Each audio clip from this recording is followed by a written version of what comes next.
Hiruan, deskonfinamendu hau hasi danez, apur bat, ariketak nola egin, eta ja behin gaitza egin da dauenean, ariketa batzun bitartez, gaitz horri nola aurre egin, ez?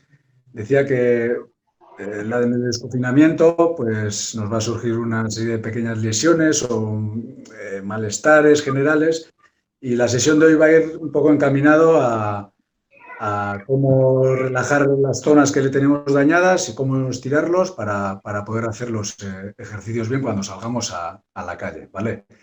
Bueno, dakitzuen moduan, 7 aste, konfinauta, 42 egun, 42 días, sin poder salir de casa, y queréis o no, naiz eta ez nahi, muskuluak eta tendoiak ez dira berdin egoten etxean geudenean edo ohiko bizitza egiten dugunean. El cuerpo no se comporta igual cuando estamos en casa o salimos de ella. Entonces, aunque creamos que hemos estado activos y estamos muy bien, pues resulta que nuestros tendones y nuestros músculos no están habituados a hacer todo lo que hacíamos antes fuera. Orduan, hori dela eta gaurko saioa hortara bideratuta apur bat, bai, gomendio batzuk, una serie de recomendaciones, qué hacer y qué no hacer, ¿vale? Un par de detalles. El sábado y el domingo, larunbat eta igandean, mendian eta bizikletan ere aritu nintzen. Lehen Manurekin hitz egiten, vi a mucha gente que normalmente no corre, vi a mucha gente que normalmente no anda en bicicleta, y eso todos sabemos lo que conlleva, pues pequeñas cargas, incluso en algunas cosas, unas agujetas de escándalo, y en algunas ocasiones incluso alguna rotura que las vi. Orduan, aunque Asier ha dicho que andamos tarde, naiz eta esan duen berandu den biltzan, baina oraindik denporaz gaude gauzak ondo egiteko, vale? Nik 3 petan sailkatuko nuen deskonfinazioa. Planifikazioan, pazientzian eta progresioan, bai? Planificación, paciencia y progresión.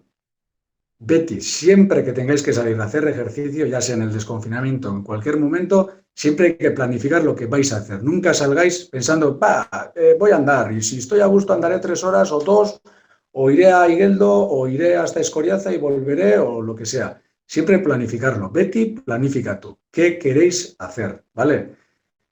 Paciencia. No queráis estar igual que estabais antes del desconfinamiento.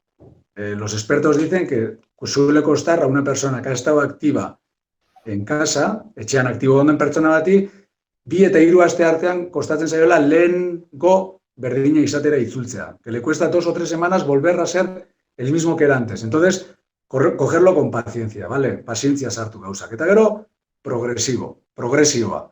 Hau da, tenemos que empezar suave, suave, suave, ir hasta lo que éramos antes, o conseguir estar como estábamos antes, o incluso mejor, ¿vale? Orduan, gogoratu, las 3 P's.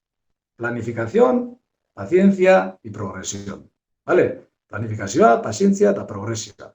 P horrekin, estáis salvados, tranquil. Beste gauza bat, batez ere, disfrutatu, irtetzerakoan disfrutatzera urten, ez jarri kirol helburuak, etorriko dira beranduago, eta baintzet, esandakoa. Lo dicho, 2-3 semanas para volver a ser los mismos si hemos sido muy activos. Si no hemos sido nada activos, incluso entre 4 y 6 semanas para volver a ser lo que éramos, ¿vale? Importante, ¿en qué va a consistir la sesión de hoy? Beroketa txiki bat egingo dugu, ondoren muskulo atal ezberdinak kargatuko ditugu, eta nola soltatzen diren eta nola luzatzen diren karga horiek ikusiko ditugu, ¿vale? Estaba diciendo que vamos a hacer un pequeño calentamiento y después haremos una carga sobre un grupo muscular, luego veremos cómo se descarga esa zona y cómo las tiramos, ¿vale? Iremos por partes, pues empezaremos por gemelos, las cargaremos, las descargaremos y luego cómo se estiran. Y unos pequeños trucos para cuando os venga el dolor mientras estáis haciendo deporte, cómo se pueden hacer cosas sin tener que tumbarse o hacer otras cosas, unas pautas muy sencillas para poder recuperarse y que no duela cuando estamos haciendo ejercicio, ¿vale? Gogoratu, 3 P's. Planifikazioa, pazientzia eta progresioa. Eta batez be, disfrutatu eta osasunari begira. Vale? Beste barik, nire txapa txikina hausan, era mi pequeña chapa era esta, simple, sin mucha información, porque si os doy mucha información no queda en la cabeza, eta hanek esan dako, hanek aurreko astean ere, aipatu zuen nola sofan ordu asko pasa ditugun, ordenagailu aurrean ordu asko pasa ditugula, orduan, gorputza, oin kanpora irtetzen ari garenean, da norbaiti pasatu da zaio, edo mareoak, edo bertigo txiki batzuk, edo tentsio jetxierak eta oso ohikoak direla, oso normalak direla. Orduan, beti zer olako sentsazioren bat izan ezkero, jesarri, lasai hartu, arnasa sakon hartu, eta lasai hartu. Oso normalak dira tentsio jetxierak, mareo txiki bat, eta bertigoak izan dituztenak eta are eta gehiago. Orduan, gaurko saioa, la sesión de hoy irá un poco a tomarnos siempre 2 o 3 minutos antes de empezar a hacer el ejercicio fuera, para que el cuerpo ya esté un poco habituado, para que no tengamos esos mini desmayos o pérdidas, bajadas de tensión, incluso la gente que ha tenido vértigos, pues para que esté mejor preparado para poder hacer el ejercicio, ya sea pasear, andar en bici, correr o surfear o lo que fuera, ¿vale? Hidrataros. Ya está, y no os doy más consejos. Ya sabéis de sobra que siempre sin sed hay que beber un poco de agua, ¿vale? Entonces, nada, pongo un poco de chuleta, nos ponemos de pie y calentamos un poco, ¿vale? Urtxo bat, beroketekin, hasiko gara. Hasier, ondo ikusten da hor? Ahí está. Orduan, empezaremos a calentar, berotzen hasiko gare, orkatilak eta bikiak apur bat. Vale. Eta desoreka ere apur bat landuko dugu. Nola? Bi hankak sorbalden parean, harri, eta gorputza zuzen daukagula aurrerantz jausten utziko dugu. Ados? Eta jausten uzten dugunean hanka bat aurrean jarriko dugu. Vale? Orduan, desoreka sortu eta eskuineko hankarekin eutzi. Ados? Bueno, prest, gogoratu, bi hankak sorbalden parean, desoreka sortuko dugu, aurrerantz bota eta eskuineko hanka aurrera. Vale? Eskerrarekin, orain eskerreko hankarekin, desoreka sortu eta aurrera. Vale? Eskuina, desoreka, aurrera. Vale? Desoreka, aurrera. Desoreka, aurrera. Oso ondo, honeaz esan dako, lo que digo. Conseguimos desestabilizarnos, estabilizarnos, ¿vale? Lo mismo hacia atrás, berdina, atzerantz. Utzi jausten eta eutzi. Berriz, utzi jausten eta eutzi. Berriz, hanka saldatu eskuinarekin eta eutzi. Ikusten duzu moduan, horizontalki, vertikalean gaude, utzi jausten eta eutzi. Ados, berriz, utzi jausten eta eutzi. Erorketen aurrean ere baitzet pixkat prebenitzeko. Berdina, eskuina eutzi. Utzi jausten eta eutzi. Eskerrerantz, utzi jausten eta eutzi. Bale? Bestalderantz, utzi jausten eta eutzi. Ez dago etxetik irten behar garenean, cuando tenemos que salir de casa, no estéis 20 veces haciendo esto, es suficiente hacer una vez hacia adelante, un par de veces hacia atrás y unas cuantas veces a los laterales, ¿vale? Desestabilizarnos para volver a estabilizarnos, ¿vale? Ya el cuerpo se va a ir calentando y se va a notar que vamos mejor. ¿Vale? Belaunak apur bat, sentadilla txiki batzuk, hauek askotan egin ditugu, hartu, sentadilla batzuk, berotzera, 10 aldiz, 1, 2, 3, 4, 5, 6, 7, 8, 9, 10. ¿Vale? Berotzen gabiltza, apurtxo bat, calentamos la cintura, redondeo. Vale, al otro lado, redondeo, abestátela. Berdin, redondeo, abestátela. Urbildu, abestátela. Besoak, berotzeko, ez dago zertan, besoak guzti zabalik berotzea, bai, nahikoa da, pixka zabaldu, itxi, suficiente no tener los brazos abiertos. solo abrir y cerrar un poco, de arriba y hacia abajo, un poquitín, poquitín. Estamos calentando, solo entrando, ¿vale? 2-3 minutitos. Y el cuello. El cuello, muchas veces tenemos tendencia de rotar, edo mugimenduak egiteko. Nahikoa da presio txiki batzuk egitea. Eskuineko esku hartu, apoiatu eta indarra egin eskuaren kontra, presio apur bat, berotu lekua, eutzi 5 segundu edo, mantener 5 segundos, haciendo fuerza contra el brazo, cambiamos, cogemos la izquierda, indarra, eskerrerantz indarra egin, gogoratu, berotzen gaudela. Eutzi, eta nahikoa, gorputzaia berotu da. Azalpen motza, gogoratu, 2-3 aldiz, aurrera, desoreka, aurrera eta atzera. Alboetara, desoreka, oso garrantzitsua gorputza kontaktuan sartzeko lurzoru ezberdinekin eta dena delakoarekin.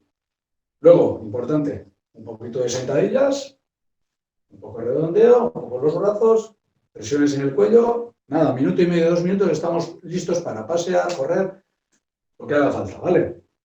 Vale, orain, atal nagusiarekin hasiko gara eta egingo ditugun gauza dira.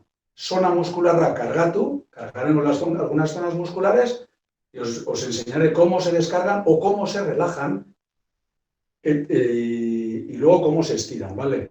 He visto a mucha gente andando, algunos haciendo así, no podían, uno sentado, el otro se le subía la bola, uno se veía con la ciática, o sea, he visto cuadros de todo tipo estos días. Entonces, para que no sucedan, o si os pasan esas cosas, ¿qué podemos hacer? O zer egin dezakegun, gauza horiek ekiditzeko edo behin pasatzerakoan, nola relajatu edo lusatu. Ados? Vale, beti gonazko ibilbidea egingo dugu. Pasivan gabiltzanean, cuando estamos paseando, normalean, se nos carga tendón de Aquiles y el sóleo. Se carga mucho, ¿vale? Normalmente, si vamos en plano, se nos va a cargar mucho tanto con el lumbar. Recomendación, si vais a pasear, no paséis todo el rato en plano. Intentar buscar en vuestro recorrido algunas escaleras, alguna cuesta no muy pronunciada, eta beti saiatu. Lurzoru ezberdinetatik ibiltzea. Lurzoru bigunak, bedarra, altxintxarra, baina gogoratu aldapa gorak, aldapa berak, eskilarak, zertarako gorputzeko atal guztiak aktibatzeko. Nunca paséis todo el rato en plano. Se os van a cargar mucho, tendones, sóleo, la zona lumbar, ¿vale? Entonces, cargamos gemelos. Muy simple. Empezamos, pequeños saltos, nada, pequeñitos saltos encima de las punteras y saltamos. Mantenemos. Notaremos cómo se van cargando poco a poco. Van cargándose tanto el tendón como los gemelos. Seguir, vale, adelante y atrás, adelante y atrás. Seguimos, ya se van cargando. Laterales. Vamos a intentar que se carguen rápido, ¿vale? Azkar cargatzea, lortuko da. Vale. Se supone que se han cargado toda esta zona, lo tenemos cargado. Vale. ¿Cómo se desestresa esa zona? 1. Siempre hay que buscar algún punto más elevado, apoyar y de esta forma desestresamos toda la zona. Cogemos con los dedos y movemos. Notaréis que el tendón está suelto, el sóleo y el gemelo están muy sueltos, ¿vale? Entonces movemos y lo soltamos. Del otro lado, lo mismo. Soltamos. Vale, ¿cómo se estira el gemelo? Muy fácil. Buscamos alguna pared, apoyamos la puntera y tiramos el cuerpo hacia adelante. Apoyatu, la gorputza aurrean jartzerakoan, zona guztia lusatuko dugu. Lehenengo desestresatu, eta gero lusatu. Berdina, bestaldearekin.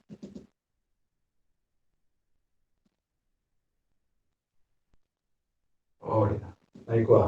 Beste aukera paretarik ez badago, belauniko jarri, hanka apoiatu, eta gorputza belaunera bota, lusatzeko. Aldatu, berdina, bestearekin. Vale, hurrengoa. Cargamos zonas, cuádriceps y glúteo. Modurik errezena, cuádricepsak eta gluteo kargetzako, sentadillak dira, beraz, sentadilla ezberdinak ingo ditugu. Horrekoan egin dituen bezala, eskuak paparrera, manos al pecho, paso adelante al frente y atrás. Venga, empezamos, vale, derecha, izquierda, 10 con cada pierna para que se carguen. Prest. Bat.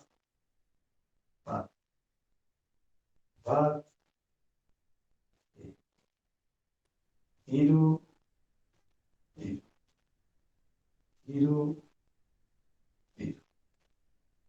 Hau. Bost. Sei. Zazpi. Zortzi.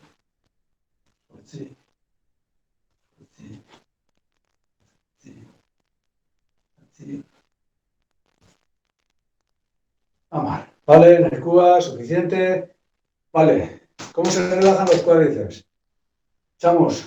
Ponemos las manos en los cuádriceps, inclinamos todo el tronco hacia adelante, aurrerantz inclinatuta, eskuak hartu eta soltatu. Honela soltatzen dira. Zutik badaude, agian ez dira mugitu ere egingo. Beraz, makurtu apur bat, eta mugitu. Soltatu, karga agertzen bada, soltatu, eta luzatzeko, asko dakizu moduan, esku bat hartuta, puntu fijo batera begiratu, eta luzatu. Nunbait, beltzeko lekoa daukazu, errezako. Este hartu, eta luzatu. Nola luzatu dezakegun gluteoa ipurdialdea? Erosin lekutan jarrita, hanka gurutzatu, eta el empeine atraer hacia nosotros. Y echar el cuerpo encima de la rodilla o del gemelo. Veréis cómo se estira toda la zona del glúteo, solo haciendo esto. Estira, estiramos. Suficiente. Sin ponernos en el suelo, en cualquier asiento, en cualquier sitio, si se nos carga el glúteo haciendo esto, es suficiente. Vale. Psoas. Músculo que le enseñó muy bien Ane, aurreko egunean Ane kondu erakutsita, kargatuz gero, nola urtxo bat descompresionatu, pero presioa kendu, como quitarle presión, y aparte como estirarlo, ¿vale? Cargamos un poco, simple, hartu, rodillas frente, sorbaldak, hanken parean, eta belaun bat bakarrik beste eskuaren kontrara, altzatuko dugu, bat, bi, hiru, lau, bost, sei, zazpi, zortzi, bederatzi, hamar. Hamaika, bestaldera, eskua bestaldean jarri, bat, bi, hiru, lau, bost, sei, zortzi, bederatzi, eta hamar. Vale. Hau, psoasa ero, kargatzen hasten zaigunean, bat, lurrean belauna apoiatuta, eskerra aurreratu, eskuineko eskua gora, eta mokorra, hundir la cadera y tirar. ¿Sabemos cómo toda la zona está? Empieza a estirarse.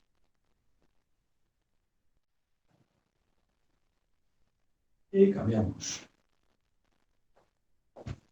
Rodilla derecha, eskumako belauna aurrera, eskerra eskua gora, mokorra barruan sartu, eta eskerrandoko zoasa, luzatu. Vale. Lumbarrak. Vale. Lumbarrak edozein ariketa egiterakoan normalean bizkarrezurreko arazoa dituen jende askori molestia gehien honek ematen dizkio. La mayoría de la gente que suele empezar a pasear o a correr, mucha gente se le cargan los lumbares, las lumbares.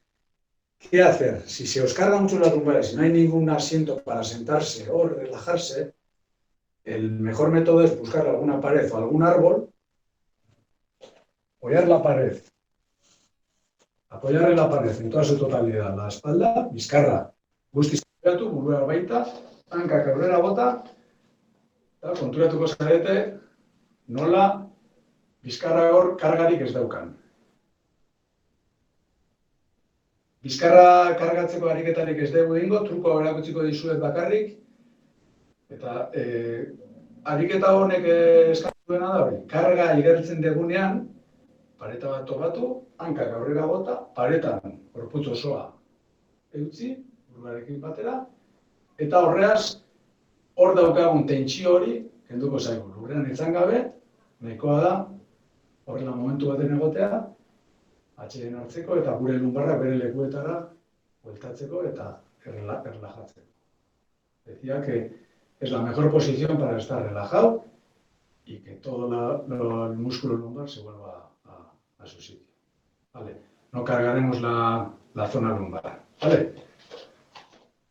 Vale, seguimos. Muchas veces, cuando vayamos a andar, parece que no, pero si vamos al monte o vamos con bastones, los bastones muchas veces se utilizan para que las rodillas no se carguen tanto, la zona lumbar tampoco no se cargue tanto, ayudarle al tren inferior y al tronco para descargar y trabajar un poco con los bastones para que no se vayan cargando. ¿Qué es lo que pasa? Que muchas veces se nos cargan los hombros y un poco la zona del tríceps. ¿Vale? Entonces, esta sí que vamos a hacer, vamos a cargar solo con unas flexiones que son muy sencillitas para cargar la zona del tríceps, incluso el pectoral, incluso los hombros, sorbaldak kargatzeko, ingo ditugu ariketa batzuk, eta ondoren nola lasaitzen diren eta luzaketak. Ados? Orduan, belaunak apoiatu, lurrean, zabaldu, besoak sorbalden altuera, eta belaunak apoiatuta ditugula, nahi duenak belaunak apoyatu el que quiera sin las rodillas apoyadas y bajamos 10 veces. Bat, bi, hiru, lau, bost, 6. Vamos cargando toda la zona de tríceps, hombros, incluso pectoral. ¿Vale? Parece que no, pero cuando hacemos caminatas largas, también los brazos, si somos bastones sobre todo, se suelen cargar. Incluso corriendo también. Cargamos un poco la zona, seguimos. Seguimos.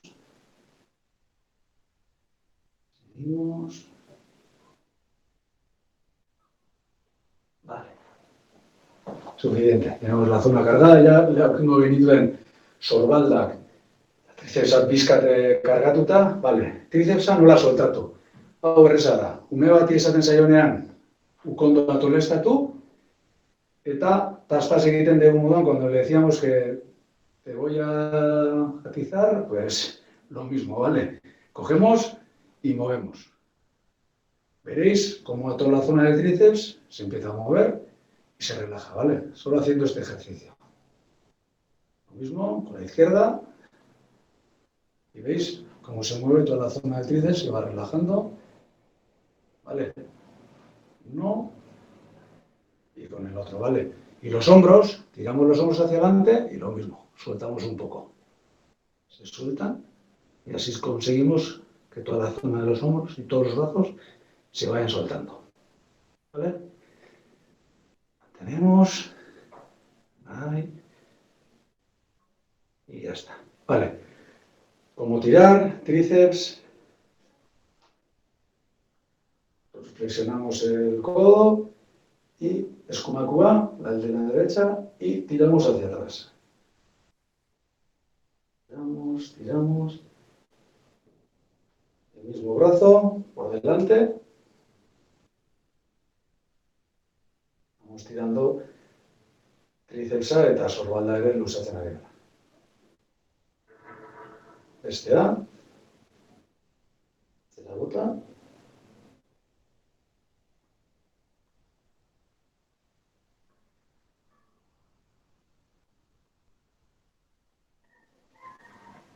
Eta botera. Eta azkenengoa, hartu,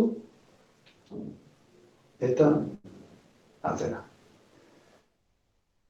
Bale, bukatzen ari gara, lepoa kargatuko dugu ondoren, eta nahikoa. Bale, pesoak askatzeko. Ondorengo ariketak lepoa kargatzeko, lurrean etzango gara, lepoa pixkat kargatzeko. Pasa daiteke, motxila bat daramagulako, edo ume bat atzean daramagulako, edo zer gauzagatik, lepoa askotan tiraka motxila batekin asko kargatzen da. Beraz, orain pixkat lepoa kargatuko dugu, eta lepoa deskargatzeko modurik onena ere, esango dizuet. Os diré cómo cargaremos primero el cuello y luego os diré cómo descargar e incluso estirarlo, ¿vale? Vamos en el suelo, rodillas flexionadas, belauna kokertuta, tolestuta, vale, eta bizkar guztia lurrean daukagunean, cuando tengamos toda la espalda apoyada en el suelo, manos el estómago y levantamos el cuello, nada, 3-4 centímetros del suelo. Veréis que se pone tenso toda la musculatura flexora del cuello, exterior, y cargamos cuello. Cargamos, vale. Cargamos el lateral, nos ponemos hacia un lado, lo mismo. Y mantenemos el cuello y veréis, si tocáis toda esta zona del cuello, cómo se va cargando,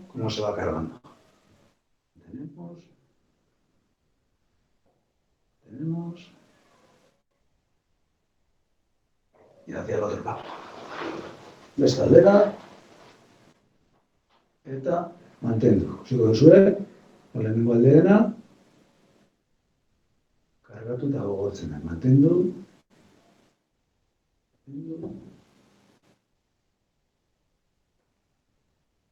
Hortxe. Eta estensio.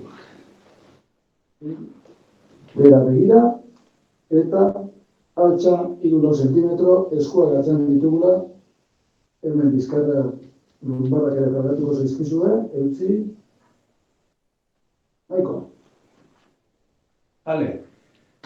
Tamalez, lepoa deskargatzeko modurik onena eta bakarrenetarikoa etzanda da, bai. Orduan, daukagu modu bakarra, makarrenetarikoa etzan, eta burua apoiuta daukagula bertan eustea da. Hor baino beto, inon ez da deskargatuko. Jarrita gondela, erosutia gondela, tentsioa mantentzeko bakarrik, lepoa, muskulua kargatzen da. Entonces, la mejor forma es tumbado y mantenerlo como está. Y bueno, estirar el cuello muy sencillito. Alde batera.